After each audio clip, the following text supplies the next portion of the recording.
or whatever, or that particular channel. All right. And so I'm encouraging you to do that. Again, for those of you that I have not had an opportunity to personally greet this morning, let me say good morning to you. And once again, I'm delighted to get another week of morning mocha kicked off this morning. This morning, I want to talk about how we allow people access into our lives, people and things. And some things you have to you grant access, but other things you deny access. And it's so important that you develop the wisdom to know when to allow access and when to deny access. You know, personally, at this stage in my life, I have become very, very selective as to who and what I allow to have access to me. I certainly have. You know, I found this out. It took some time, but it's strange. But sometimes people seem to appreciate you more when they have limited access to you. When you give people unlimited access to you for some reason or another, um, they don't appreciate you as much as they likely should or would appreciate you were they to have limited access to you. It's likely because of that spirit of familiarity that comes with unlimited access. Sometimes people can just get too familiar with you to some extent, you know, and it can be as if they think that they own you or that they should wield a certain level of influence over you. And um, sometimes it's not easily detected. Initially, it might not be easily detected, but as time goes on and you begin to interact with certain people over a certain period of time, and then certain situations come up in your life, you start to notice how some people feel as though that they ought to have unlimited full-time access to you. They feel as though that whenever you call, they should come running. Whenever they need you, you should drop everything that you're doing to see about their situation. They act as though that they need to know everything that's going on in your life, and if something occurs in your life and you don't tell them about it, they get offended about you not sharing everything about yourself with them, especially when they find out at a later time when the whole situation is over, said and done, whatever the case may be. You know, they feel like they need to be the first to know this and the first to know that, and they should be in on everything. That can become annoying after a while when a person just feels like that they've got to be in on every aspect of your life. That can become annoying. I know I'm not the only one that feels like this. I've been in those type of situations more often than some of you can ever imagine, and some of it's by reason uh, of my position as a pastor. Some people look at pastor and they think that it's so easy, it's so glamorous, it's so wonderful, it's so beautiful, but sometimes it can be very, very stress filled, simply because of the expectations that people put on you, even in terms of them having access into your personal life. You know, I've come to realize more than ever before that the things and the people that allow to have access to me have the potential to have great influence on my present and my future well-being. You got to think about that. Now, that's what I've discovered. Now, I don't know about you. I don't know if anybody else have discovered that. But I've discovered such to be the case. And that's one of the reasons why the older I get, the more selective I become with regards to allowing people to have access and even things to have access to my life, unlimited access. My keen awareness of this reality really has been so transformative for me. It has certainly just not just changed my life, it has transformed my life. I'm talking literally transformed my life. How so? I don't view things the way I used to. I just don't. I absolutely don't. That comes with time, age, and maturity. But I just don't view things the way I used to. I don't respond to certain things the way I used to. And believe you me, it's developing every day. Every day I'm finding out more and more that my whole perspective on life has literally changed. My whole perspective on who I am as a person, my calling, my obligation to people or lack thereof, if you would, or my freedom from people, however way you want to view it. And I know this might be a hard pill for some people to swallow, seeing that I serve as senior pastor of a ministry, but um, for years, pastors and preachers and people in leadership period have been indoctrinated with the principle and the belief that yes, we are servants of people, but we're not slaves to people. There's a difference between being a servant and a slave. A slave has absolutely no freedom, and they're told everything that they are to do or are not to do. They are really, actually, literally ruled and governed by other people. And there are many leaders who fall into that kind of trap. Now, you might say, well, I'm not a leader, but, to some degree you are, because there's someone or in your circle around you whom you have influence over. And they want to have an intricate part of your life. They want to be in that inner circle. But when you allow them in, when you allow them access, you'll come to discover that not only do they want access, but if you're not careful, they'll want control of your life. But for me, I've gained a newfound sense of liberty or a newfound sense of freedom since I started to be more selective about who I allow access into my life. I feel more free than ever before to be who I really am and to allow others to see who I really am. I don't have to put on this facade. Now, some of you might say, well, it doesn't seem like you've been putting on a facade. No, I to some degree, maybe yes. But now I'm not trying to put on a facade for anybody at any time. I lived my life for a long time having to smile when I didn't feel like smiling, having to compromise when I really didn't want to compromise, having to hold my peace when I really needed to say some things about certain situations. And it was only because of the access that I had allowed people to have in my life. Now, I'm hoping this is hitting home with some of you, because I've come to realize that some of my frustrations of the past wasn't really because life was so terrible, but it was more so because of what I was allowing people to do, to say, I was allowing them to even now intrude upon my life and not taking the time to put some people in check. Now, don't get me wrong. Everybody didn't have that kind of access to me. I've never given everybody that kind of access. None of us have.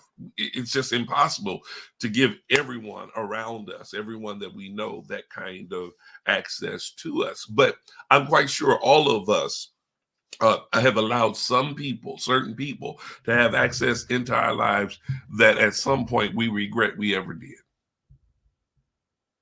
You stop and you say to yourself, I don't know why in the world I allowed that person to ever get this close to me. I don't know why in the world I was willing to share with that person some of the things that I shared with them, allowing them access into uh, my life. You know, if you're not if you're not careful, the things and the people you allow to have access to your life will not just influence your state of existence, but they can ultimately dictate the direction of your life. If you're not careful, they'll start influencing everything about you, everything you do, every decision you make, every choice you make. They'll have some type of influence over it, and it's not always totally obvious. It's not always blatant. Sometimes it's very subtle. They kind of slide certain things in there.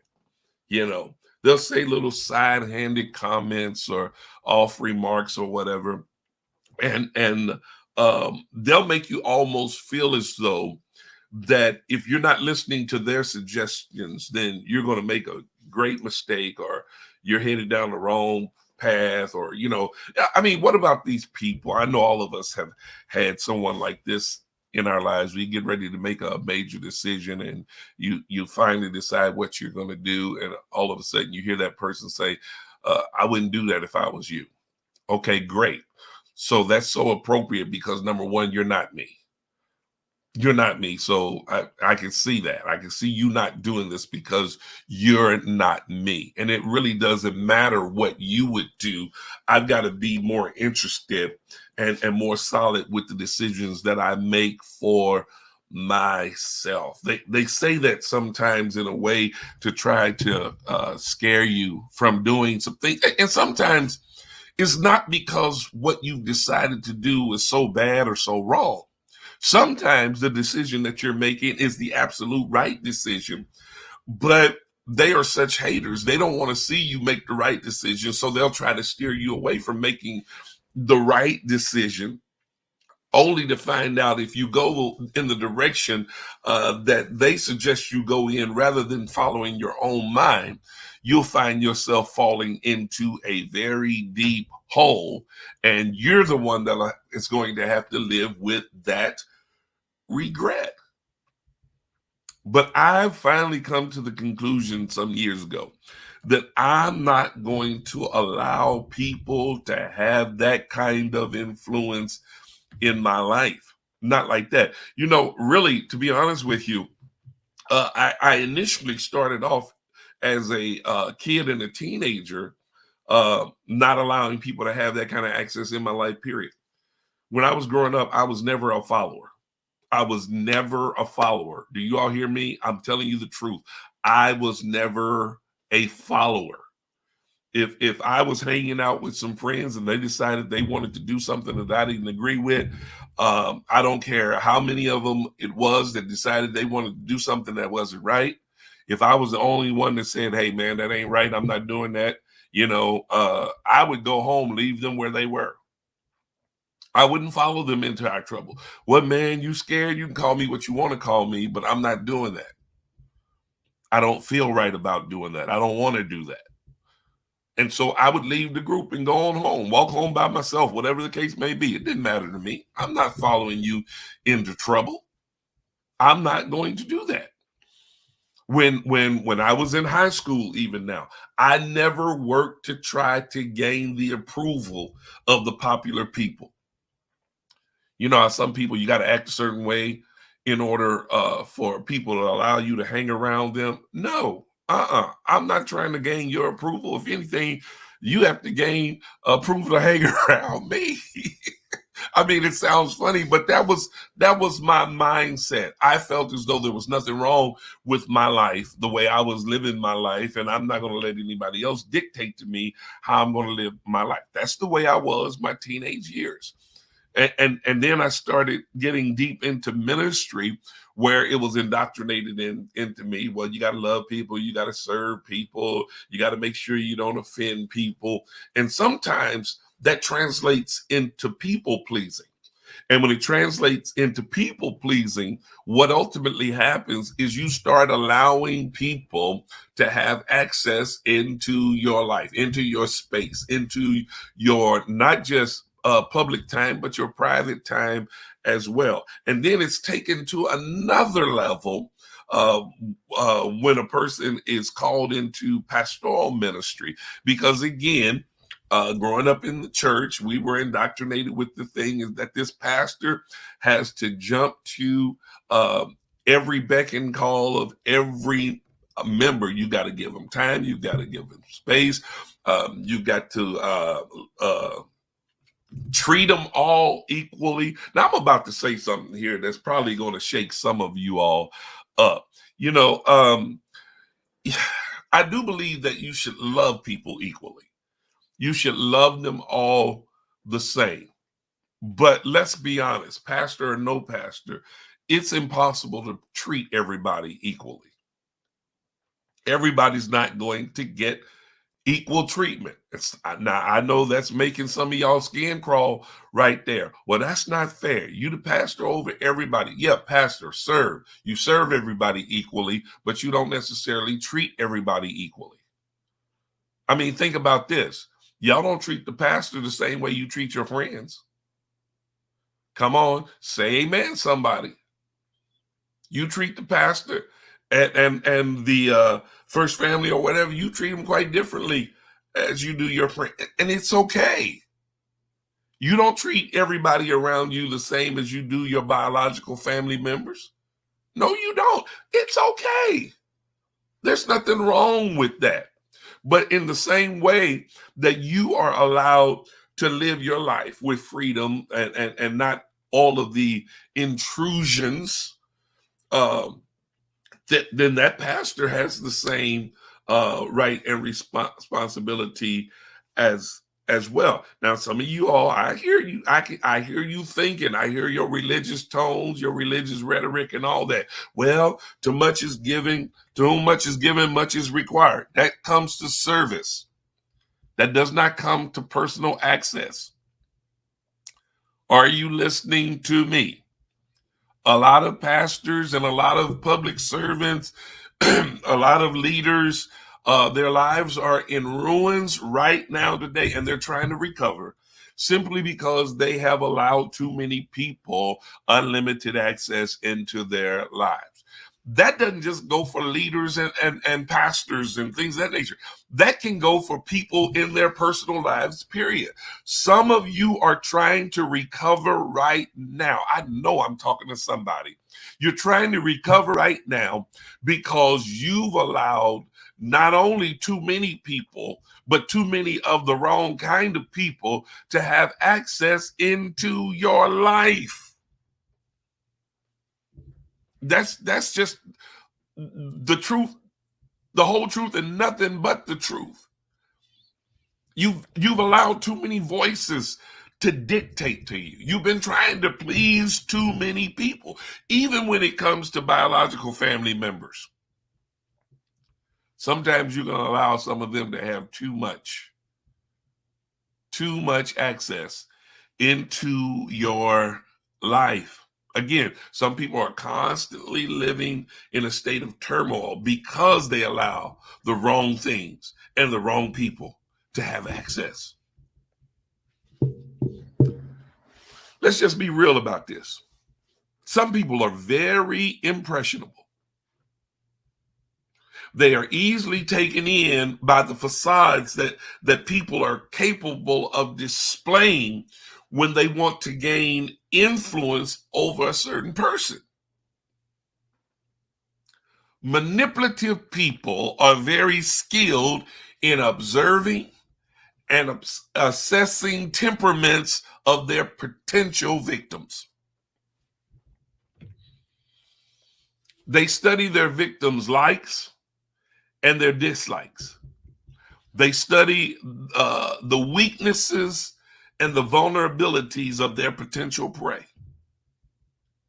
They have a sense of perfect timing so that they always seem to be around and available when their potential prey are at their lowest point.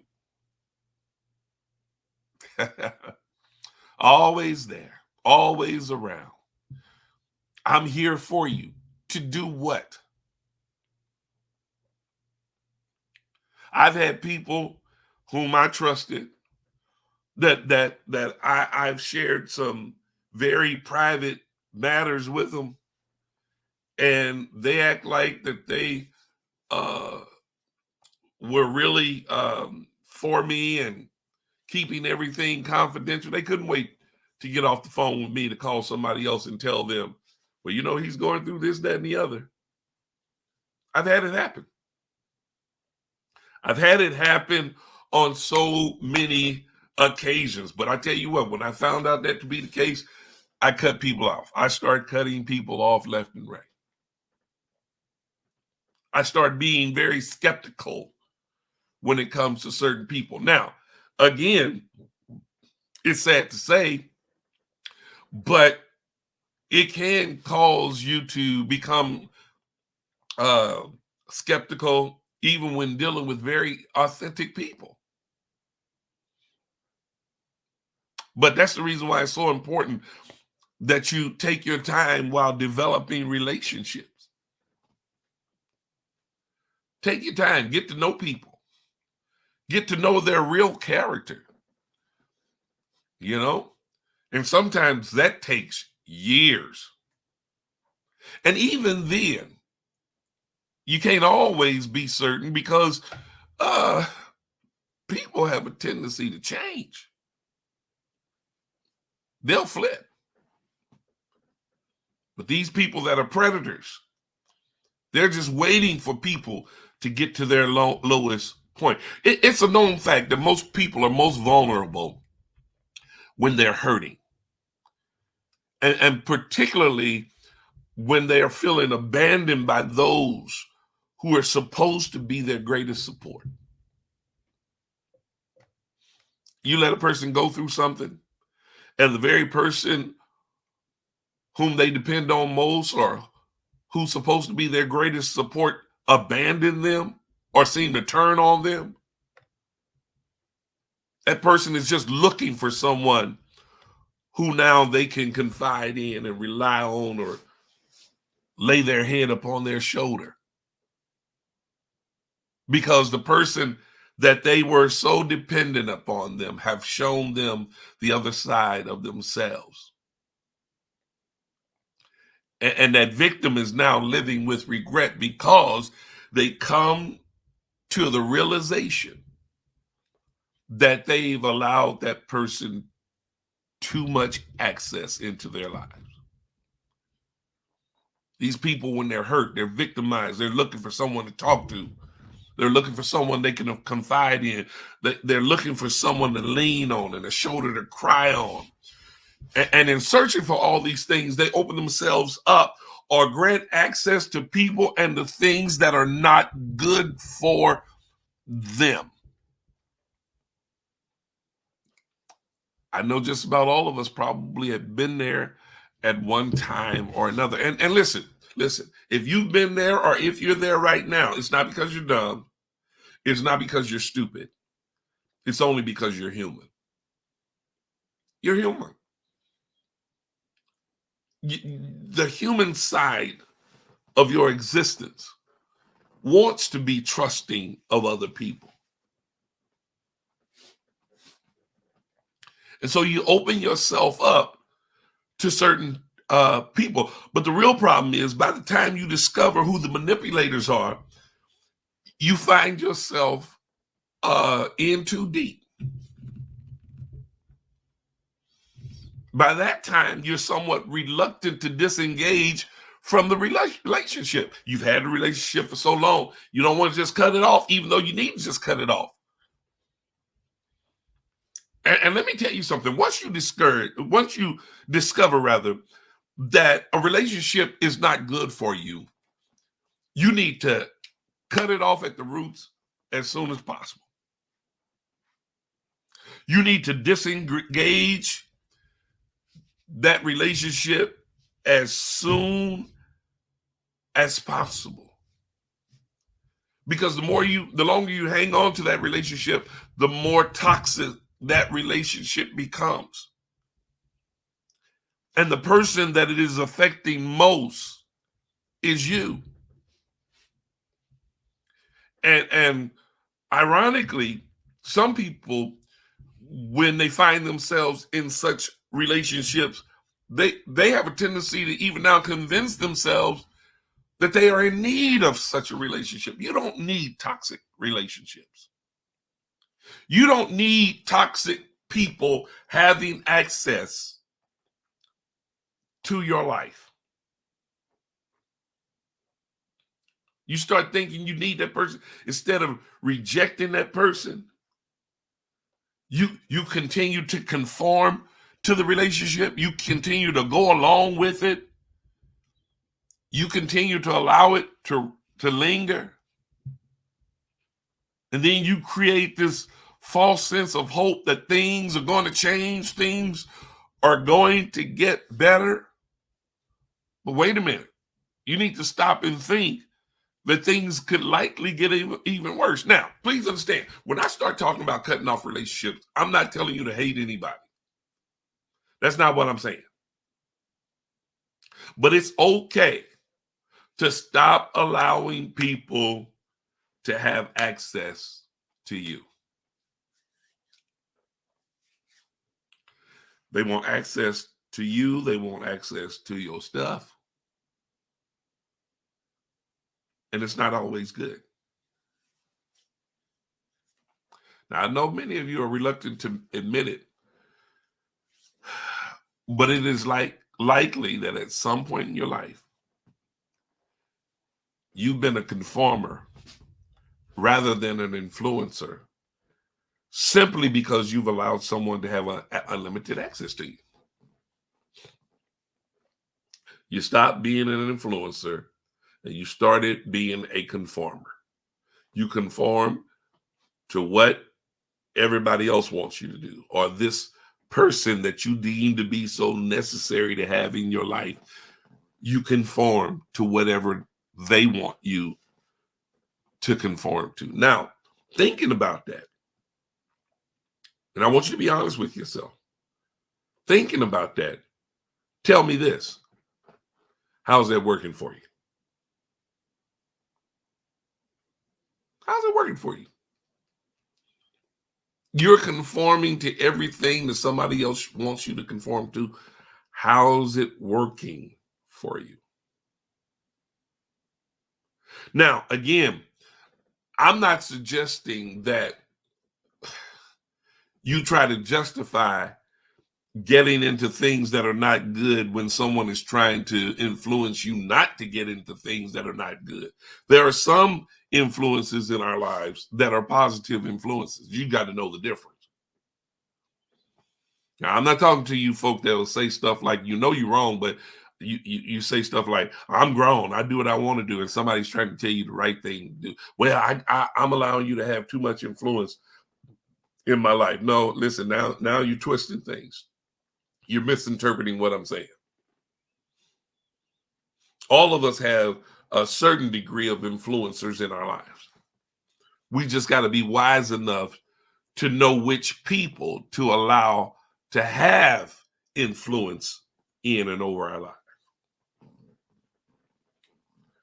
You know, there's a word that every last one of us must have in our vocabulary, and we must engage the meaning of that word in our lives. And that one word is boundaries. Boundaries. Everybody say it. Say boundaries. Utilize that word. Know what the word means. And then set some in your life. Some boundaries. Boundaries set the perimeters of access. Boundaries determine what is allowed in and what is kept out. All of us need some healthy boundaries in our lives when it comes to both things, and people. Boundaries. Say it again. It may sound a little crazy to you that I'm having you say this over and over, but it's got to get down. It's got to get down in your spirit. You've got to learn to set boundaries. Don't be afraid to set boundaries. Some of you may have to go back into your relationships and set some boundaries. You might have to have conversations with some people. Say, you know what? In the past, I've allowed this, I've allowed that, I've allowed the other. I'm maturing, I'm changing. I want you to understand where I am in life. Here's what I need you to understand. From now on, this is off limits. That's off limits. We're not going to do this. We're not going to do that. We're setting these boundaries. I can only allow you so much access into my life. And today, I'm limiting that access. Some of that will help you not just for that particular relationship, but it'll help you in other relationships as well. Some people are in bad marriages right now today simply because they have not been bold enough to set boundaries. Yeah, some of you women need to tell your friends, no, you can't be sitting up in here every time my husband comes home from work. Go home. Boundaries. Oh my goodness. No, I'm not going to talk to you all night, especially when my husband wants my attention. Same goes for the men. No, bro, I can't hang out with you. My wife wants my attention tonight. Boundaries. No, you just can't pop up over here anytime you get ready. Boundaries. No, you just can't walk up in my house and go in my refrigerator. I got kids here I need to feed. Boundaries. No, you can't just say anything you want to say to me whenever you get ready to say it. Boundaries. Am I talking to anybody? See, again, you've been so stuck on access granted. Sometimes you got to start denying access to certain people and certainly to certain things. When you allow any and everyone to have unlimited access to you, it's an indication that you don't have a full knowledge and appreciation of your own value and self-worth. You're allowing that because you need someone else to validate you as a person, to validate your significance, to validate your value. You don't need that. Some people are not worthy or deserving of the access that they want to have to your life. They're not deserving of it. They're not worthy of it. Why? Because their motives are not pure. Why? Because they don't have your best interest at heart. Why? Because they have no desire to add value to you, but just to extract from you. They're takers. They're not givers.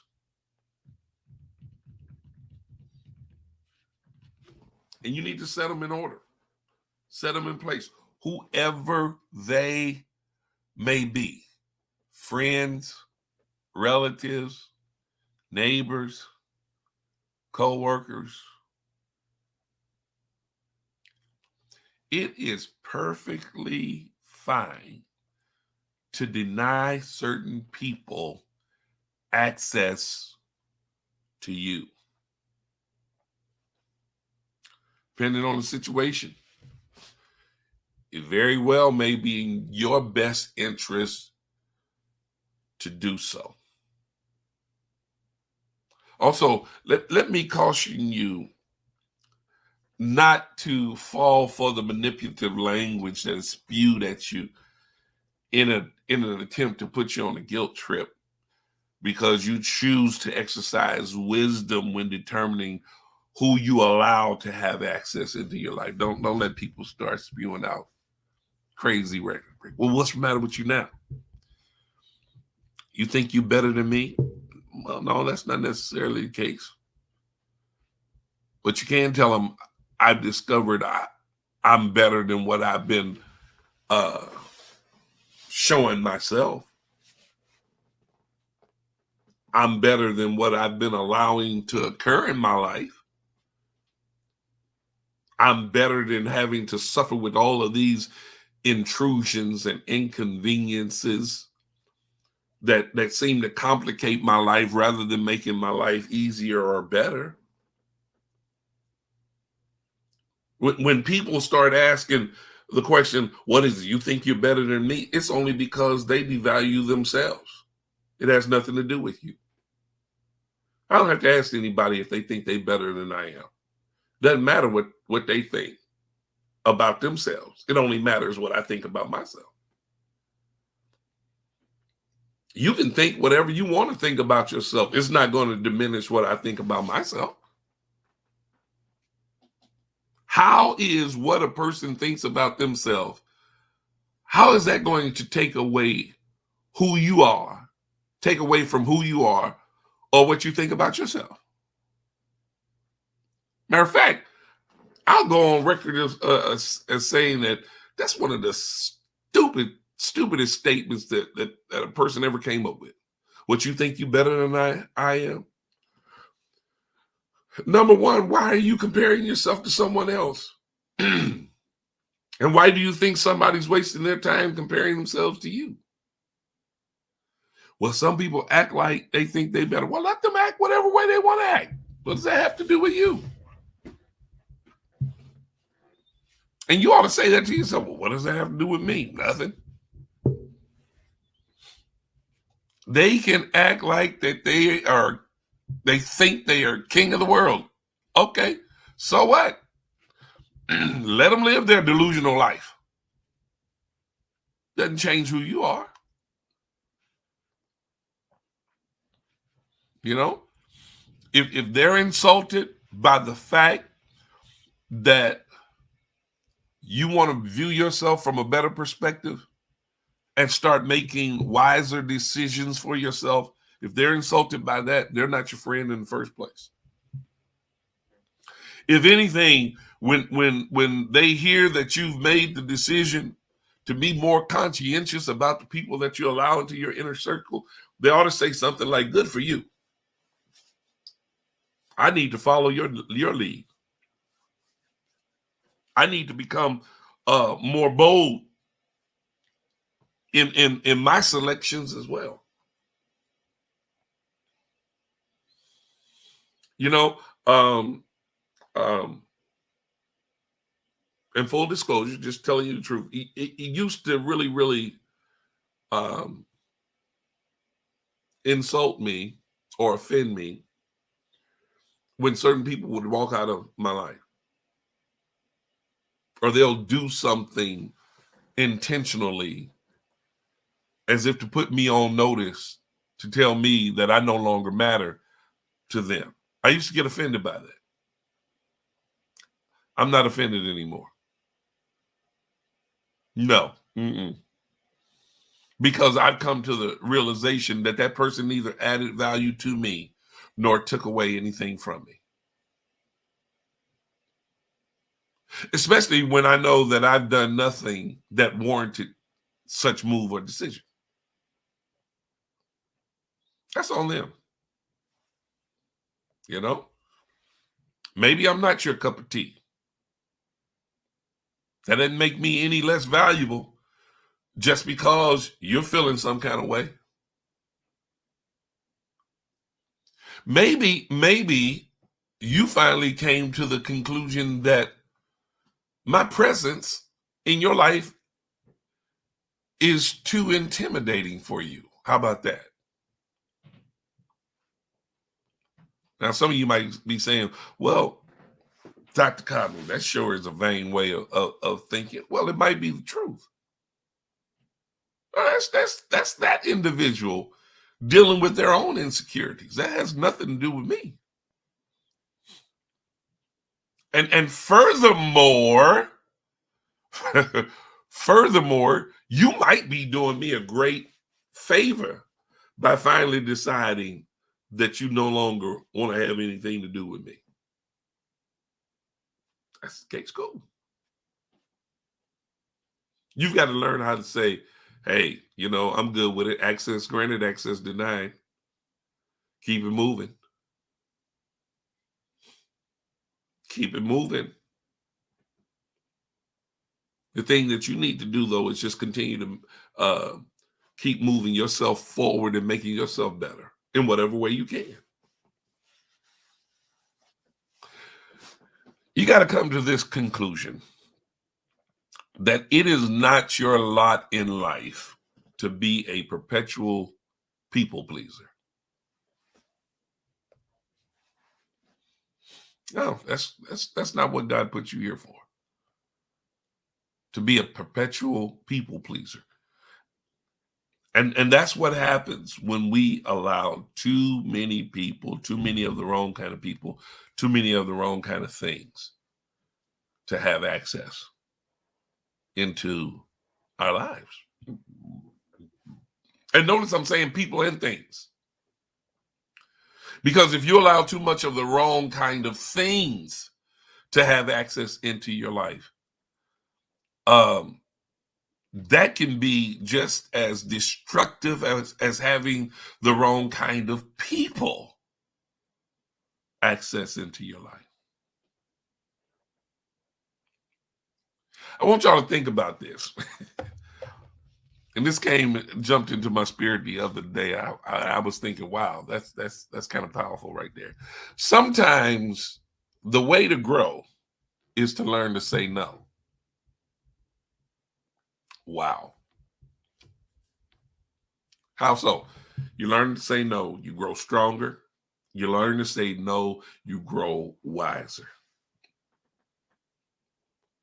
And as you're growing, you ultimately release the authentic you from a place of imprisonment. Wow. I'm the wiser now because I've learned to say no. I'm the wiser now because I've discovered that there's no need for me to conform to certain people. I don't have to be everything that everybody else thinks that I should be. I don't have to do everything that other people think I should do. What they expect me to do, what they want me to do. Too much access. I learned to say no. Certain things you ought to just look at and start to declare access denied. Access denied. Access denied. Access granted. Access denied. Man, I'm telling you, you start to practice that, you are going to feel so good. I'm at this stage in my life where I decided that I'm only going to do what I believe is necessary for me to do. The things that I want to do. I'm not going to places that I don't want to go. I don't care who's inviting me to those places. I'm not participating in things I don't want to participate in. Regardless as to how good other people say or necessary other people may deem them to be, I'm just not doing it anymore. And I think some of you are saying that right now. You're getting freed up right now. Some of you are literally saying right now, I'm with you, Bishop. I'm not doing those things anymore. I'm done. It's over.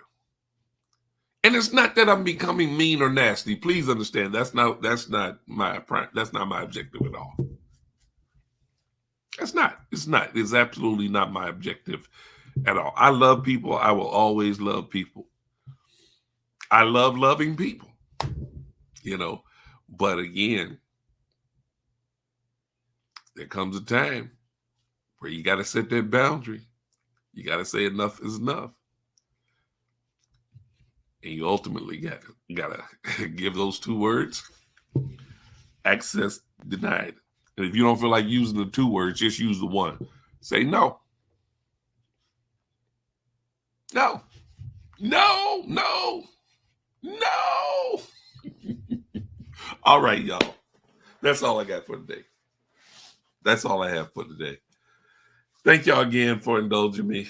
Thank you for your time. Appreciate you. Hope this has been a blessing to you. Hope this has helped you. Hope this is giving you a little bit more courage to move forward. Stop being hesitant.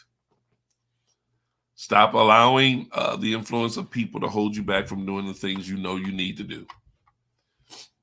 Stop hanging on to toxic relationships, toxic influencers, and you free yourself and get your life moving in the direction that you desire for your life to move in. All right. Been a wonderful, wonderful morning, wonderful session. Y'all try to stay warm out there. Let me remind some of you real quickly. Yes, it was 70 degrees yesterday, but it's 28 degrees today. When you go out, make sure you wrap up. Don't want anybody catching pneumonia or anything of that nature. Y'all be careful out there. We love all of you. God bless you. And look forward to you all joining us this evening at 7 p.m. right here on the same YouTube channel for our TNT Bible study. Invite a friend or a family member. Y'all know what I say all the time. Invite somebody to watch with you tonight. Come on, Canaan. Let's jump on Bible study tonight. Let's have a good crowd on our Bible study tonight. And just invite 1 or 2 people. Say, come on, just watch with me tonight. Watch with me tonight. See how many of you all can get somebody to watch with you tonight. All right. God bless you all. As I often say, my desire is that you have a blessed, wonderful, and prosperous rest of your day. God bless.